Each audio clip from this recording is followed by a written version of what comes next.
بسم الله الرحمن الرحيم. الرحمن علم القرآن، خلق الإنسان، علمه البيان. الشمس والقمر بحسبان، والنجم والشجر يسجدان. والسماء رفعها ووضع الميزان، ألا تطغوا في الميزان، وأقيموا الوزن بالقسط ولا تخسروا الميزان. والأرض وضعها للأنام، فيها فاكهة والنخل ذات الأكمام، والحب ذو العصف والريحان.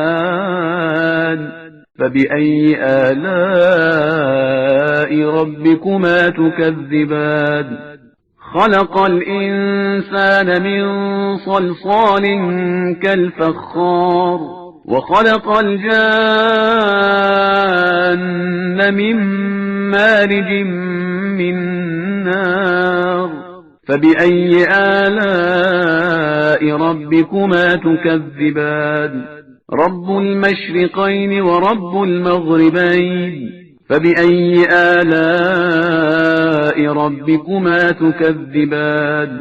مرج البحرين يلتقيان، بينهما برزخ لا يبغيان.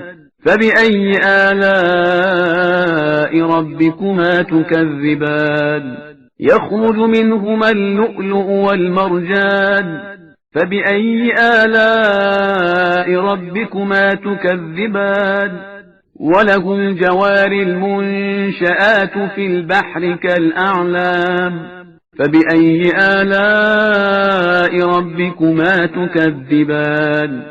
كل من عليها فان، ويبقى وجه ربك ذو الجلال والإكرام.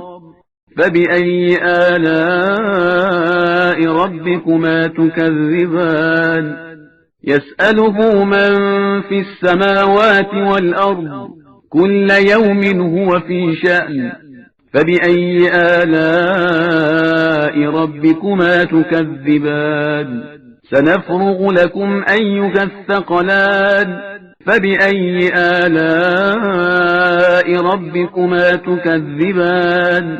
يا معشر الجن والإنس إن استطعتم أن تنفذوا من أقطار السماوات والأرض فانفذوا، لا تنفذون إلا بسلطان. فبأي آلاء ربكما تكذبان؟ يرسل عليكما شواظ من نار ونحاس فلا تنتصران. فبأي آلاء ربكما تكذبان؟ فإذا انشقت السماء فكانت وردة كالدهان. فبأي آلاء ربكما تكذبان؟ فيومئذ لا يسأل عن ذنبه إنس ولا جان. فبأي آلاء ربكما تكذبان؟ يعرف المجرمون بسيماهم فيؤخذ بالنواصي والأقدام. فبأي آلاء ربكما تكذبان؟ هذه جهنم التي يكذب بها المجرمون، يطوفون بينها وبين حميم آن. فبأي آلاء ربكما تكذبان؟ ولمن خاف مقام ربه جنتان.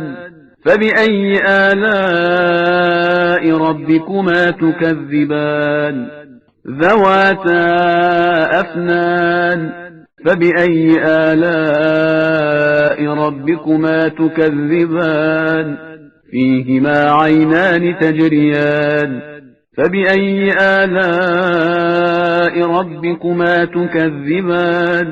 فيهما من كل فاكهة زوجان فبأي آلاء ربكما تكذبان متكئين على فرش بطائنها من استبرق وجنى الجنتين دان فبأي آلاء ربكما تكذبان فيهن قاصرات الطرف لم يطمثهن إنس قبلهم ولا جان فبأي آلاء ربكما تكذبان كأنهن الياقوت والمرجان فبأي آلاء ربكما تكذبان هل جزاء الإحسان إلا الإحسان فبأي آلاء ربكما تكذبان ومن دونهما جنتان فبأي آلاء ربكما تكذبان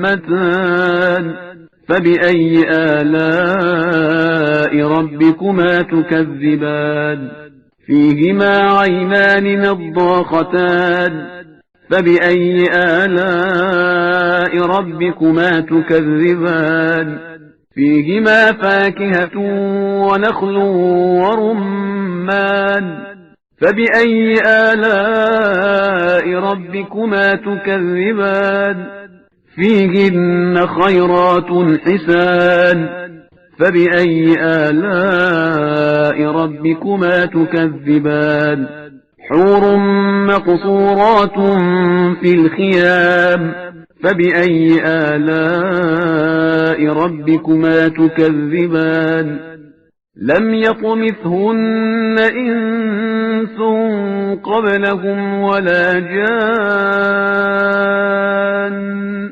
فبأي آلاء ربكما تكذبان متكئين على رفرف خضر وعبقري حسان فبأي آلاء ربكما تكذبان تبارك اسم ربك ذي الجلال والإكرام